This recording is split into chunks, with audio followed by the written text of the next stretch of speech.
Hello and welcome friends. एक सवाल है कि सर क्या कोई मैनुअल ऐसा तरीका है जिसकी मदद से हम एक ऐसा सॉफ्टवेयर इम्प्लीमेंटेशन कर सकें माइक्रोसॉफ्ट एक्सेस के अंदर जिसमें कि हम जो है मैनुअल कैलकुलेशन करें और हमारा जो मतलब हम पीएमटी यूज ही नहीं करना चाहते, हम मैनुअली करना चाहते हैं काम की ब्याज जो है 1 महीने का कैलकुलेट हो जाए। तो इसको कैसे करा जाएगा, कैसे इसको करा जाएगा, यही सवाल है।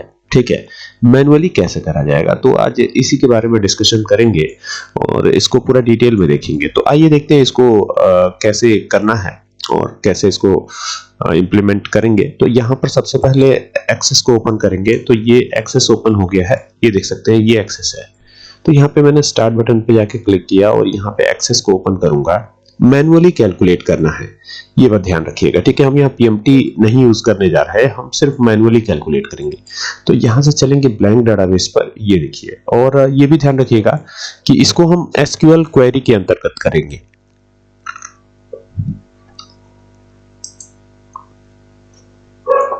अब ये हो गया और यहाँ से इसको क्लोज कर देंगे और यहाँ से क्रिएट पे जाके एक एसक्यूएल क्वेरी बना लेते हैं। तो ये हो गया एसक्यूएल क्वेरी और अब यहाँ पर हमको काम करना है। ठीक है, ये जो दिख रहा है ना, यहीं पर हमको अपनी क्वेरी लिखनी है। तो यहाँ पे देखिए सेलेक्ट लिखा हुआ आ रहा है, तो हम इस सेलेक्ट को हटाएंगे, है ना। क्या करेंगे, हटाएंगे इसको। तो यहाँ से इसको मैं हटा रहा हूँ, ये हटा दिया हमने। और अब यहाँ पे क्वेरी क्या लिखनी है, क्वेरी हमको ऐसे लिखनी है कि हम जो है अपनी जो भी डिटेल्स हैं, जैसे पीएमटी यूज करते हैं तो रेट होता है, एनपीईआर होता है, टाइप होता है और पीवी होता है, प्रेजेंट वैल्यू होता है, और तमाम चीजें जो भी होती हैं उसके बगैर जो है मतलब हम वो सिंटेक्स इस्तेमाल ही नहीं करेंगे। बट ये आपको ध्यान रखना है कि जो लोन अमाउंट है, रेट है, नंबर ऑफ पीरियड्स है, ये तमाम चीजें आपके पास पहले से होनी चाहिए। अगर नहीं है तो उसको पहले क्रिएट कर लेना होगा। तो मैं जल्दी से क्रिएट कर देता हूं। तो ये टेबल मैंने ऑलरेडी क्रिएट कर रखा है। अब इसकी एसक्यूएल क्वेरी आप देख सकते हैं। इसकी एसक्यूएल क्वेरी बड़ी आसान है। ठीक है, तो यहाँ पर कस्टमर आईडी जो है एंटर करनी है। तो यहाँ पे कस्टमर आईडी कुछ भी एंटर हो सकती है, जैसे ये हो गई कस्टमर आईडी। फिर यहाँ कस्टमर का नेम आएगा। तो यहाँ पर एक चेंजेस जो है कस्टमर, इसको थोड़ा मैं ड्रैग करके बढ़ा लेता हूँ। तो देखिए ये नेम ऑफ कस्टमर लिखा हुआ है, तो कस्टमर का नाम RAM राम लिख देते हैं। और यहाँ पर लोन अमाउंट, तो लोन अमाउंट जैसे मान लीजिए 50,000 हो, 50,000, तो ये 50,000 हमने करा। और यहाँ पे 50,000 के बेस पे अगर मान लीजिए कि उस पे ब्याज जो है 13% का लग रहा है, 13% का, तो यहाँ पे ब्याज कैलकुलेट होकर आ जाना चाहिए, ये हमको चाहिए।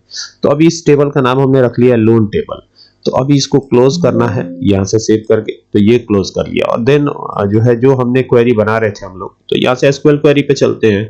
और ये जैसे एसक्यूएल क्वेरी पे जाएंगे तो ये इस तरीके से ओपन हो जाएगा। अब यहाँ पर हमको क्वेरी लिखनी है।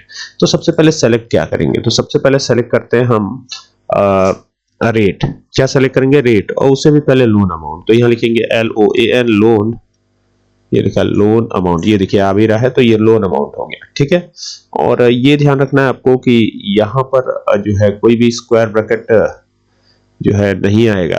तो वैसे लगा लेंगे तो ठीक रहेगा, क्योंकि यहाँ पे सेपरेट सेपरेट चीजों को करेगा ये हो गया लोन अमाउंट। अब देन क्या आएगा, रेट आएगा। क्या आएगा, रेट, तो RATE, तो ये देखिए रेट आ गया यहाँ पे।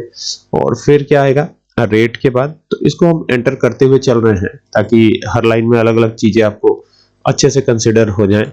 देखिए ये यहाँ पे ये हो गया लोन अमाउंट और ये हो गया रेट, है ना। तो कॉमा लगाते चलिएगा। यहाँ पे देखिए मैंने कॉमा लगाया हुआ है और यहाँ पर भी हमको क्या करना है, कॉमा लगाना है। और इसमें मैं पीएमटी नहीं लगा रहा, देखिए इसमें पीएमटी का जिक्र कहीं भी नहीं है, देख सकते हैं ना। फिर यहाँ नंबर ऑफ पीरियड आएगा, तो नंबर ऑफ, अब ये हमको देखना होगा कि इस टेबल में हमने नंबर ऑफ पीरियड लिखा कैसे है। इसमें एक चीज मिसिंग है, नंबर ऑफ पीरियड, तो इसको भी हम इंक्रीज कर लेते हैं। नंबर ऑफ पीरियड अगर नहीं रहेगा तो आप ये काम नहीं कर सकते, तो इसको भी हम इंक्रीज कर देते हैं। तो आप सिंपली यहाँ से इंक्रीज कर सकते हैं। ठीक है, रेट को हमने क्या रखा था, ये तो हमारी वो, तो यहाँ पर जो NPER है इसको भी मैंने इंक्रीज करा है। यहाँ पे देखिए ये NPER पहले नहीं था लेकिन अब है, तो ये इंक्रीज कर दिया इसमें। और यहाँ से ना ये जो है हमको जो क्वेरी लिखनी थी वो यहाँ पे दी गई है, इसी को हम लिख लेते हैं, आगे बढ़ते हैं। जैसे आधा तो हमने लिख ही दिया था, रेट तक हम आ गए थे, अब हमको नंबर ऑफ पीरियड करना है। तो यहाँ पे वापस से आएंगे ना, तो ये देखिएगा यहाँ पे पहले क्लिक करता हूँ, ये हटाए हम इसको, और यहाँ पे क्या करेंगे नंबर ऑफ पीरियड, तो ये लिखेंगे एंड देखिए इसमें नंबर ऑफ पीरियड आ भी जाएगा। तो यहाँ पे NUMBER नंबर, यहाँ पे नंबर ऑफ पीरियड आना चाहिए, ये हो जाएगा नंबर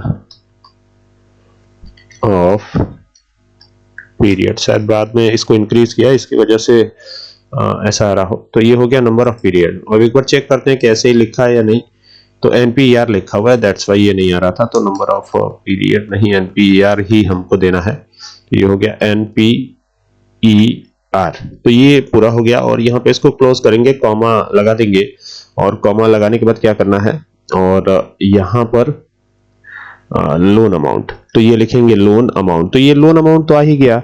अब लोन अमाउंट में ना मल्टीप्लाई करना है, किसका मल्टीप्लाई करना है, तो लोन अमाउंट मल्टीप्लाई बाई, पहले तो रेट आएगा, तो यहाँ पे कर देते हैं RATE, रेट है ना, ये हो गया रेट। और रेट जो है ये इस प्रकार से स्क्वायर ब्रैकेट में रहेगा, मल्टीप्लाई बाई, ये फिर ओपन करेंगे इसको, और यहाँ से ये 1 प्लस इंटू करेंगे, इंटू रेट, फिर रेट करेंगे। मतलब एक बार रेट यहाँ पे लिखा, फिर दूसरी बार रेट यहाँ पे लिख रहा हूँ, ठीक है। और यहाँ प्लस कर रहा हूँ, मल्टीप्लाई नहीं प्लस, ठीक है। इसको प्लस कर लीजिएगा तो ये ऑटोमेटिक हो जाएगा। ये हो गया RATE, तो ये रेट आ जाएगा। तो रेट भी हो गया। अब रेट करने के बाद क्या करना है, जैसे रेट करेंगे तो फिर यहाँ से जो है इसको ये जो ब्रैकेट छोटा वाला है आप देख सकते हैं, इसको अब मल्टीप्लाई कर दीजिए। किससे मल्टीप्लाई नहीं बल्कि कैरेट यानी यहाँ पे कैरेट सिंबल लगाना है आपको। क्या लगाना है, कैरेट सिंबल, ये वाला सिंबल, ठीक है। एक्सपोनेंट के लिए होता है ये। और इसको नंबर ऑफ पीरियड जो भी है उससे जो है हम मल्टीप्लाई कर देंगे। तो यानी NPER, यहाँ पे यही लिखना है आपको, ठीक है। तो स्क्वायर ब्रैकेट के अंदर NPER, ये हमने कर दिया और ब्रैकेट को क्लोज कर दिया। और क्लोज करने के बाद क्या करना है आपको, इसको डिवाइड करना होगा, ठीक है। सारे ब्रैकेट्स क्लोज हो गए, अब इसको डिवाइड करिएगा। और यहाँ पर किससे डिवाइड करेंगे, तो इसको डिवाइड करेंगे हम यहाँ पर, बल्कि पहले तो माइनस कर देंगे, डिवाइड नहीं बल्कि पहले माइनस ही कर देते हैं। तो नंबर ऑफ पीरियड हो गया, ये ब्रैकेट एक क्लोज करेंगे और -1 कर देंगे, और -1 करके देन दोनों ब्रैकेट्स को ऑफ करेंगे। और जब दोनों ब्रैकेट्स ऑफ हो जाएंगे तो इसको एक नाम दे देंगे, ठीक है, एज EMI, ये हमने दे दिया इसको नाम। और ये सब आएगा कहां से, तो फ्रॉम लोन टेबल कर देंगे, फ्रॉम, तो ये आ गया फ्रॉम, और टेबल का नाम है loan table, LOAN, loan table, LOAN। ऊपर देख सकते हैं लोन टेबल है, तो LOAN, लोन टेबल, TABLE, तो ये हो जाएगा। और लोन टेबल ही लिखना है, लोन नहीं लिखना है। तो ये हो गया लोन टेबल। और लोन टेबल लिख करके यहां से क्या करना है, टर्मिनेशन देना है। टर्मिनेशन मतलब ये सेमीकोलन है ना। तो ये काम पूरा हो जाता है। और ये जो पुरानी टेबल है इसको क्लोज करके देन यहाँ से क्वेरी डिजाइन पे जाके रन करना है आपको, ठीक है। तो इसको जो है ये ध्यान दीजिएगा, अगर थोड़ी सी भी मिस्टेक होगी, देखिए यहाँ पर थोड़ा सा एक एरर है, मैं इस एरर को सही करता हूं। देखिए, तो अभी इसको सही करने का प्रयास मैंने किया है। इसको 100 से डिवाइड भी नहीं किया गया था, तो सब कुछ डिवाइड करके और फिर इसको वापस से मैंने लगाया है। सेम चीज थोड़ी सी चेंजेस के साथ मैंने कर दिया है, ठीक है। क्योंकि वीडियो काफी लंबी हो जाती तो मैंने इसको स्किप किया है। और ये आपकी क्वेरी है, इसको आप देख सकते हैं। यहाँ पे लोन अमाउंट सेलेक्ट किया, रेट सेलेक्ट किया, NPR सेलेक्ट किया, लोन अमाउंट को मल्टीप्लाई कर दिया रेट से और डिवाइड कर दिया 100 से। आपको याद होगा कि जब हम PMT का फॉर्मूला यूज करते थे तो उसमें भी 100 से हम डिवाइड करते थे, फिर मल्टीप्लाई किया 1 प्लस रेट अपॉन 100, यानी कि एक का अगर निकालना है तो वो कैलकुलेट होकर आएगा, ठीक है। और कैरेट करवा दिया NPER से, मतलब कि कैरेट जनरली एक्सपोनेंट के लिए लगाया जाता है। और फिर डिवाइड कर दिया 1 प्लस रेट अपॉन 100 से, और फिर वापस से वही काम किया है इसमें। तो यहाँ पर ये स्टेप और ये स्टेप दोनों देख सकते हैं, ये थोड़ा सा आपको इक्वली नजर आएगा। और चूंकि ये लोन टेबल से आएगी तो लोन टेबल यहाँ दे ही दिया है, तो लोन टेबल तो हमारी ये वाली है, ठीक है। और इसकी भी क्वेरी आप देख ही सकते हैं, ठीक है। तो ये हो गया है और अब इसको रन कराने की जरूरत है। तो ये यहाँ पे रन हो गया और रन होते ही आप देखेंगे कि ये इस प्रकार से आएगा। अब जैसे 50,000 का लोन है और 13% का जो है ये रेट ऑफ इंटरेस्ट है, ठीक है। इसमें आप एक काम और भी कर सकते हैं। जैसे यहाँ पर आप देखेंगे कि हमने इसकी प्रेजेंट वैल्यू, अब चूंकि लोन अमाउंट 50,000 है, 50,000 जो है लोन अमाउंट है, तो इस पर देखिए 50,064 रुपए बना हुआ है, ये एकदम करेक्ट हो गया है। और इसकी क्वेरी मैं एक बार फिर से आपको दिखा देता हूं। देखिए ये वो क्वेरी थी जिसका इस्तेमाल मैंने किया है, ठीक है। और इस क्वेरी को नोट कर लीजिए, काफी इंटरेस्टिंग है, काफी आसान है, ठीक है।